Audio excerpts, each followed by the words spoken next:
ছেলে বলল নতুন ক্যামেরা কিনেছে, আজ অনেক মাস পেরিয়ে গেছে সেই ঘটনার। আমাদের পরিবার এখন আগের চেয়েও বেশি একতাবদ্ধ। কিন্তু গতকাল একটা অদ্ভুত ব্যাপার হল। রাকিব কলেজ থেকে ফিরে এসে বলল, মা, আমি একটা মেয়ের সাথে বন্ধুত্ব করেছি। তার নাম রিয়া। সে খুবই সুন্দর। আমি তার সাথে ছবি তুলতে চাই। আমি খুশি হলাম। ভাবলাম রাকিব স্বাভাবিক জীবনে ফিরে এসেছে। নিজের বয়সী মেয়েদের সাথে মিশছে। রাকিব বলল, কিন্তু একটা সমস্যা আছে। রিয়ার বাবা-মা তাকে ছেলেদের সাথে মিশতে দেয় না। তারা খুবই রক্ষণশীল। আমি বললাম, তাহলে তুমি তার বাড়িতে গিয়ে তার বাবা-মায়ের সাথে কথা বলো। সম্মানজনক উপায়ে তাদের অনুমতি নাও। রাকিব বলল, আমি চেষ্টা করব। কিন্তু আমার মনে হয় তারা রাজি হবে না। সেই রাতে আমি স্বপ্ন দেখলাম ফরিদা আমার কাছে এসেছে। কিন্তু এবার সে খুশি দেখাচ্ছে। সে বলল, সুমনা, তুমি ভালো মা। তুমি তোমার ছেলেকে সঠিক পথ দেখিয়েছ। আমি বললাম, আপনি কি শান্তিতে আছেন? ফরিদা বলল, হ্যাঁ, আমি শান্তিতে আছি। নাসিরও শান্তিতে আছে। কিন্তু আমি তোমাকে একটা কথা বলতে এসেছি। আমি জিজ্ঞেস করলাম, কি কথা? ফরিদা বলল, রাকিব যে মেয়েটির কথা বলছে সেই রিয়া, সে আসলে আমার পুনর্জন্ম। আমি এই পৃথিবীতে আবার এসেছি। আমি চমকে উঠলাম। বললাম, এটা কি সম্ভব? ফরিদা বলল, আমার কিছু কাজ অসম্পূর্ণ ছিল। আমি যে ভুল করেছিলাম সেটার প্রায়শ্চিত্ত করতে আবার এসেছি। রিয়ার মধ্য দিয়ে আমি সেই প্রায়শ্চিত্ত করব। আমি বললাম, কিন্তু রাকিব তো জানে না। ফরিদা বলল, রাকিবের জানা দরকার নেই। কিন্তু তুমি খেয়াল রেখো। রিয়া একটি ভালো মেয়ে। সে রাকিবকে সুখী রাখবে। স্বপ্নটা ভেঙে গেল। আমি বুঝতে পারছিলাম না এটা স্বপ্ন নাকি সত্যি। পরদিন সকালে রাকিব বলল, মা, রিয়া আজ আমাদের বাড়িতে আসবে। তার মা তাকে পাঠাচ্ছেন। তারা তোমার সাথে দেখা করতে চায়। আমি অবাক হলাম। বললাম, হঠাৎ কেন? রাকিব বলল, রিয়া তার মায়ের কাছে আমার কথা বলেছে। তার মা বলেছে যে তুমি নাকি খুবই ভালো মানুষ। সে তোমার সাথে দেখা করতে চায়। বিকেলে রিয়া আর তার মা এলেন। রিয়াকে দেখে আমার চোখ ফেটে গেল। সে দেখতে হুবহু তরুণ বয়সের ফরিদার মতো। একই চোখ, একই মুখের কাটাকুটি। রিয়ার মা বললেন, আমার নাম নাজমা। আমি রিয়ার কথা শুনে খুবই খুশি। সে বলেছে রাকিব খুবই ভদ্র ছেলে। আমি বললাম, রাকিব সত্যিই ভালো ছেলে। সে আপনার মেয়েকে সম্মান করবে। রিয়া কথা বলার সময় আমার মনে হলো যেন ফরিদা কথা বলছে। একই গলার স্বর, একই ভঙ্গি। নাজমা আপা বললেন, আমার একটা শর্ত আছে। রাকিব যদি রিয়াকে বিয়ে করতে চায় তাহলে তাকে আমাদের বাড়িতে থাকতে হবে। আমার স্বামী নেই। রিয়া আমার একমাত্র সন্তান। আমি বুঝলাম এটাও নিয়তির খেলা। ফরিদা তার পুত্রবিযোগের কষ্ট ভুলতে আবার মা হয়েছে। আর এবার সে তার ছেলেকে হারাতে চায় না। রাকিব বলল, আমার কোনো আপত্তি নেই। আমি রিয়ার খেয়াল রাখব। রিয়া তখন বলল, আন্টি, আমি একটা স্বপ্ন দেখেছি যে আমি আপনাকে চিনি। যেন আগেও দেখা হয়েছে আমাদের। আমার গা শিউরে উঠল। বললাম, স্বপ্নে অনেক কিছু দেখা যায়। রিয়া বলল, কিন্তু স্বপ্নটা খুবই স্পষ্ট ছিল। আমি দেখেছি যে আমি একটা বড় বাড়িতে থাকি। সেখানে একটা ছেলে আছে। সে আমাকে ভুলভাবে ভালোবাসে। তারপর আমি আত্মহত্যা করি। নাজমা আপা চমকে উঠলেন। বললেন, রিয়া, তুমি কি বলছ? এসব কি? রিয়া বলল, মা, আমি নিজেও জানি না। কিন্তু মাঝে মাঝে মনে হয় আমি আগেও এই পৃথিবীতে এসেছিলাম। আমি বুঝতে পারলাম যে রিয়ার অবচেতন মনে ফরিদার স্মৃতি আছে। এটা অনেক সময় হয় পুনর্জন্মের ক্ষেত্রে। রাকিব বলল, রিয়া, তুমি অতীত নিয়ে ভেবো না। আমরা ভবিষ্যৎ নিয়ে ভাবি। রিয়া হাসল। সেই হাসি দেখে মনে হলো যেন ফরিদা হাসছে। কিন্তু এবার সেই হাসিতে কোনো দুঃখ নেই। আছে শুধু আনন্দ। নাজমা আপা বললেন, তাহলে আমরা রাকিব আর রিয়ার বিয়ের কথা ভাবতে পারি। আমি বললাম, আমাদের কোনো আপত্তি নেই। কিন্তু তারা দুজনেই এখনো ছোট। আরেকটু বড় হোক। সেই রাতে আবার ফরিদার স্বপ্ন দেখলাম। সে বলল, সুমনা, ধন্যবাদ।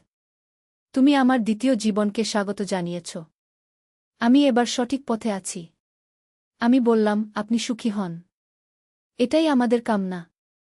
ফরিদা বলল, আমি রিয়ার মধ্য দিয়ে রাকিবের খেয়াল রাখব। কিন্তু এবার সব কিছু হবে পবিত্র ভালোবাসায়। কয়েক মাস পর রাকিব আর রিয়ার বাগদান হল। অনুষ্ঠানটা খুবই সুন্দর হয়েছিল। রিয়াকে দেখে মনে হচ্ছিল যেন কোনো পরী। বাগদানের দিন রিয়া আমার কাছে এসে বলল, আন্টি, আমি আপনাকে মা বলে ডাকতে পারি? আমার চোখে জল এসে গেল। বললাম, অবশ্যই। তুমি আমার মেয়ের মতো। রিয়া আমাকে জড়িয়ে ধরল। সেই মুহূর্তে আমি অনুভব করলাম যেন ফরিদা আমাকে ধন্যবাদ জানাচ্ছে। 1 বছর বাদে তাদের বিয়ে হল। বিয়ের দিন রিয়া দেখতে ছিল অপূর্ব সুন্দর। সে লাল শাড়ি পরেছিল, সোনার গহনা, যেন কোনো রানী। রাকিব তার পাশে দাঁড়িয়ে ছিল গর্বিত বরের মতো। তাদের দেখে মনে হচ্ছিল যেন স্বর্গের জুটি। বিয়ের পর রিয়া আমাদের বাড়িতেই থাকল। নাজমা আপাও আমাদের পাশের বাড়িতে চলে এলেন। এভাবে আমরা সবাই একসাথে থাকতে পারলাম। রিয়া খুবই ভালো বউ। সে আমার সব কাজে হাত লাগায়, রান্না করে, ঘর পরিষ্কার করে। মিতুর পড়াশোনা দেখে। মিতু রিয়াকে খুব ভালোবাসে। সে বলে, ভাবি, তুমি আমার দিদির মতো। রিয়া হেসে বলে, আমি তোমার দিদি। রাকিব এখন চাকরি করে, একটা ভালো কোম্পানিতে ফটোগ্রাফার হিসেবে কাজ করে। সে এখন পেশাদার ফটোগ্রাফার। তার তোলা ছবি পত্রিকা ছাপা হয়। রিয়াও পড়াশোনা করছে। সে ইংরেজি সাহিত্য নিয়ে পড়ছে। সে খুব ভালো কবিতা লেখে। তার কবিতা পড়লে মনে হয় যেন কোনো পুরনো আত্মা কথা বলছে। গত মাসে রিয়া আমাকে বলল, মা, আমি মা হতে যাচ্ছি। এই খবর শুনে আমার খুশিতে বুক ভরে গেল। আমি রিয়াকে জড়িয়ে ধরলাম। বললাম, এ তো খুবই খুশির খবর। রিয়া বলল, মা, আমি চাই আমার সন্তান যেন আমার মতো অতীতের বোঝা নিয়ে জন্ম না নেয়। সে যেন নতুন জীবন পায়। আমি বুঝলাম রিয়া তার পূর্বজন্মের কথা জানে। কিন্তু সে সেটা নিয়ে দুঃখ করে না, বরং সেটা থেকে শিক্ষা নেয়। আমি বললাম, তোমার সন্তান অবশ্যই সুখী হবে, কারণ সে জন্মাবে ভালোবাসার পরিবারে। আজ রিয়ার সন্তান জন্মেছে, একটি সুন্দর মেয়ে। আমরা তার নাম রেখেছি ফাতিমা। ছোট্ট ফাতিমাকে দেখে মনে হচ্ছে যেন কোনো ফেরেশতা। রিয়া বলল, মা, ফাতিমার জন্মের সময় আমি একটা স্বপ্ন দেখেছি। দেখেছি যে একজন সুন্দরী নারী আমাকে বলছে, এবার আমি সত্যিকারের শান্তি পেলাম গো। আমি হাসলাম। বললাম, সেই নারী নিশ্চয়ই তোমার জন্য দোয়া করেছে। আজ রাতে আমি শেষবারের মতো ফরিদার স্বপ্ন দেখলাম। সে এসে বলল, সুমনা, আমি এবার সত্যিকারের বিদায় নিচ্ছি। আমার কাজ শেষ। আমি শান্তিতে যেতে পারছি। আমি বললাম, আপনি যান। আপনার আশীর্বাদ আমাদের সাথে থাকবে। ফরিদা বলল, রিয়ার মধ্য দিয়ে আমি নতুন জীবন পেয়েছি। ফাতিমার মধ্য দিয়ে আমি নতুন আশা দেখছি। এবার আমার আর কোনো অভাব নেই। সেই স্বপ্নের পর থেকে আর কখনো ফরিদাকে দেখিনি। মনে হয় সে সত্যিই শান্তিতে চলে গেছে। আজ ফাতিমার বয়স 6 মাস। সে খুব ফুটফুটে, হাসি খুশি। রাকিব তার মেয়েকে নিয়ে খুবই খুশি। সে বলে, মা, ফাতিমা দেখতে তোমার মতো। রিয়া হেসে বলে, না, ও দেখতে তার দাদির মতো। আমি বুঝতে পারি রিয়া কোনো দাদির কথা বলছে। সে ফরিদার কথা বলছে। কিন্তু এখন সেই কথায় কোনো দুঃখ নেই, আছে শুধু ভালোবাসা। সুজন এখন দাদু হয়েছে। সে ফাতিমাকে নিয়ে খেলে, তাকে ছড়া শোনায়। বলে, আমার নাতনি হবে পৃথিবীর সবচেয়ে সুন্দর মেয়ে। মিতু এখন 15 বছর বয়স। সে তার ভাতিজিকে খুব আদর করে। বলে, ফাতিমা যখন বড় হবে আমি তাকে সব কিছু শেখাব। আমি দেখছি যে আমাদের পরিবার কিভাবে বড় হচ্ছে, কিভাবে ভালোবাসা ছড়িয়ে দিচ্ছে। এই ভালোবাসার মধ্যে কোনো ভুল নেই, কোনো পাপ নেই, আছে শুধু পবিত্রতা। রহিম সাহেব মাঝে মাঝে আমাদের খোঁজ নেন। তিনি বলেন, আল্লাহ তোমাদের পরিবারকে বরকত দিয়েছেন। তোমরা সবাই সুখী থাকো। আমি এখন বুঝতে পারি যে জীবনে কখনো কখনো অদ্ভুত ঘটনা ঘটে, কিন্তু সেই ঘটনাগুলো আমাদের শিক্ষা দেয়া, আমাদের আরও ভালো মানুষ করে তোলে। ক্যামেরার সেই ফ্ল্যাশ এখন আর আমার চোখে জ্বালা করে না, কারণ আমি জানি যে সেই আলো আমাদের জীবনে নতুন আলো এনেছে। সত্যের আলো, ভালোবাসার আলো। আজ রাতে আমি আবার স্বপ্ন দেখব, কিন্তু এবার সেটা হবে ভবিষ্যতের স্বপ্ন। ফাতিমার ভবিষ্যতের স্বপ্ন, আমাদের পরিবারের সুখের স্বপ্ন। এবং সেই স্বপ্নে থাকবে না কোনো ভয়, থাকবে না কোনো অশুভ শক্তি, থাকবে শুধু আনন্দ, থাকবে শুধু আশা, থাকবে শুধু ভালোবাসা। কারণ আমি জানি যে ভালোবাসা সব সময় জয়ী হয়। সত্য সব সময় জয়ী হয়। আর আমাদের পরিবারে আছে প্রচুর ভালোবাসা। আছে প্রচুর সত্য। এই গল্প এখানেই শেষ। কিন্তু আমাদের জীবন শেষ নয়। আমাদের ভালোবাসা শেষ নয়।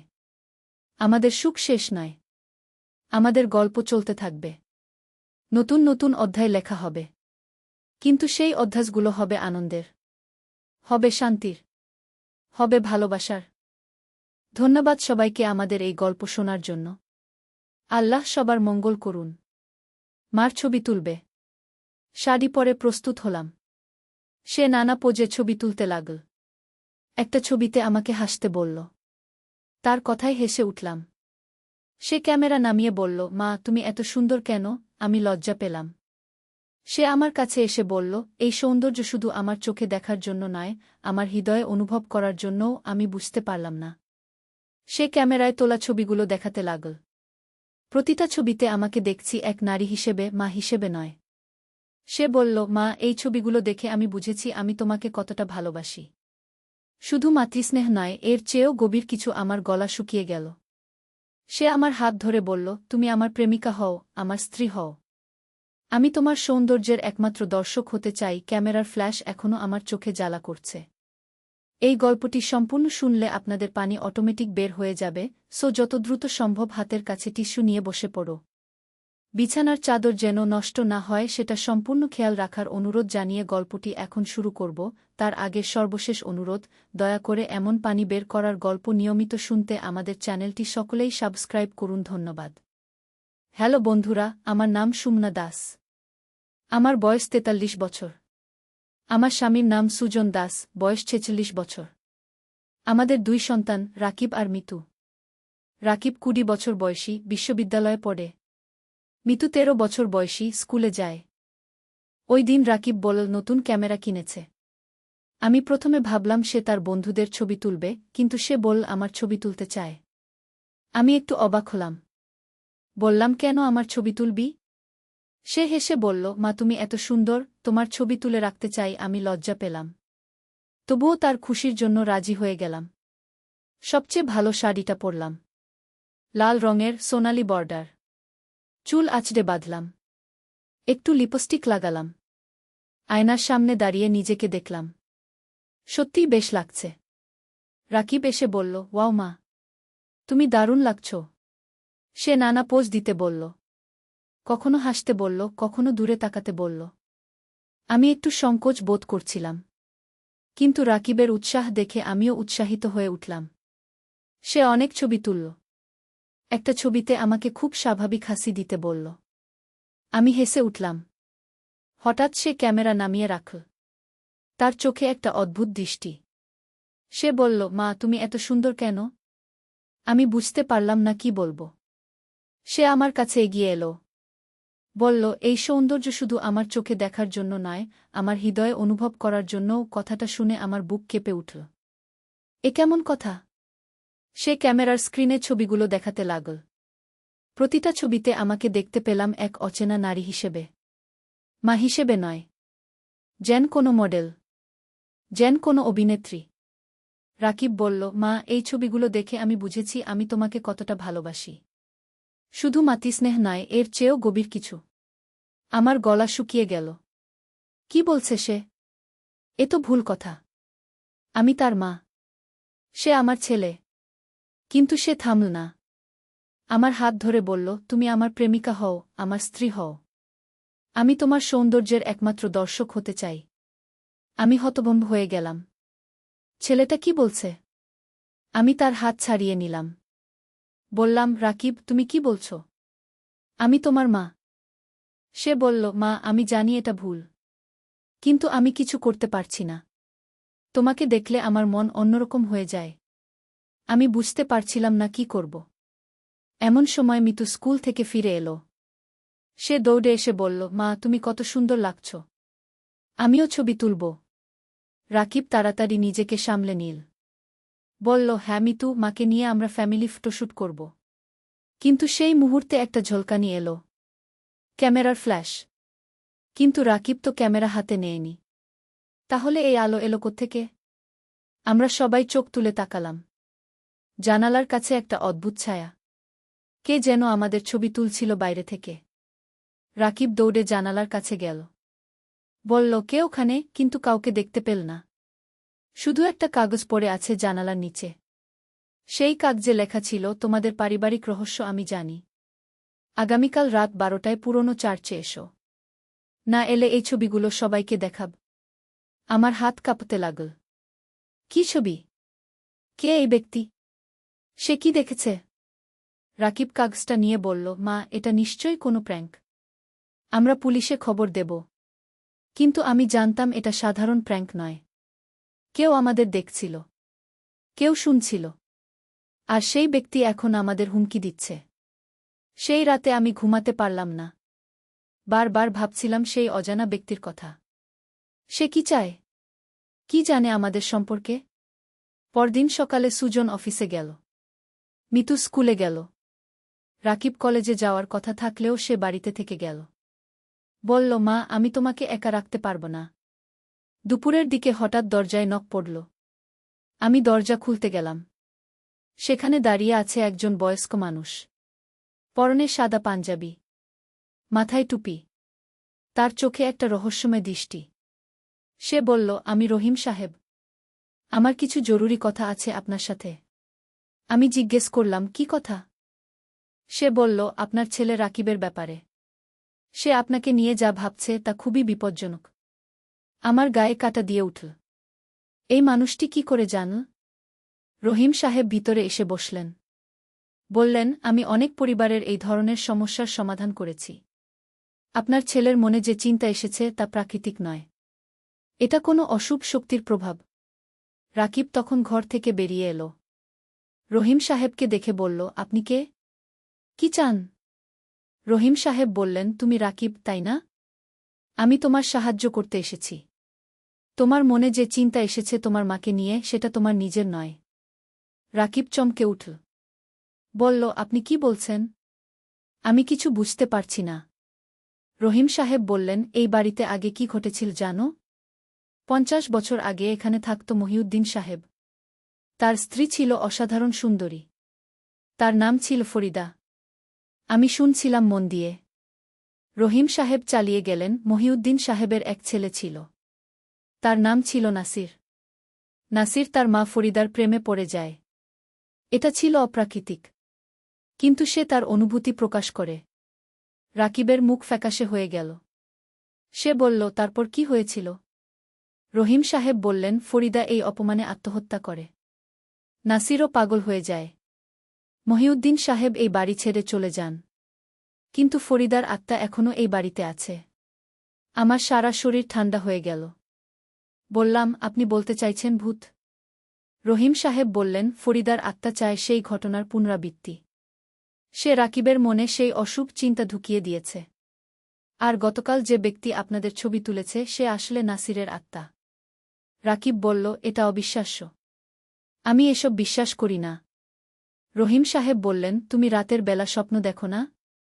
একজন সুন্দরী নারীর স্বপ্ন? সে তোমাকে কি বলে? রাকিব চুপ করে গেল। তার মুখে ভয়ের ছাপ।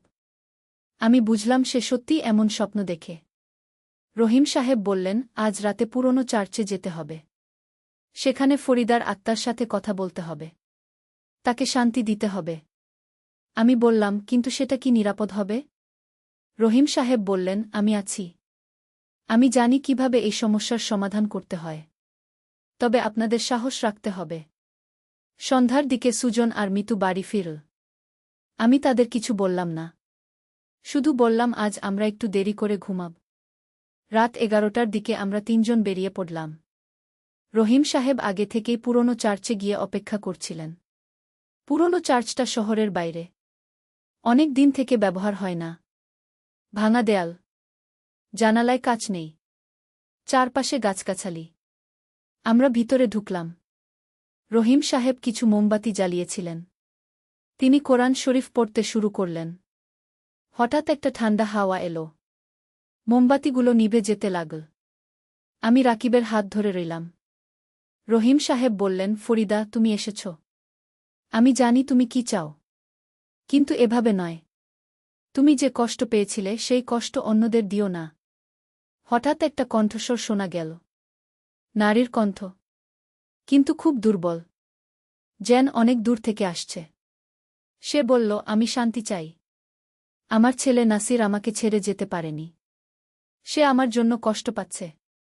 রহিম সাহেব বললেন, নাসির কোথায়? ফরিদার আত্মা বলল, সে এই পৃথিবী আর পর পৃথিবীর মাঝখানে আটকে আছে। সে আমাকে খুঁজছে, কিন্তু আমি তার কাছে যেতে পারছি না। আমার পাপের জন্য। আমি বললাম, আপনার কি পাপ? আপনি তো কিছু করেননি। ফরিদার আত্মা বলল, আমি আত্মহত্যা করেছিলাম। এটা পাপ। আর আমি আমার ছেলেকে সঠিক পথ দেখাতে পারিনি।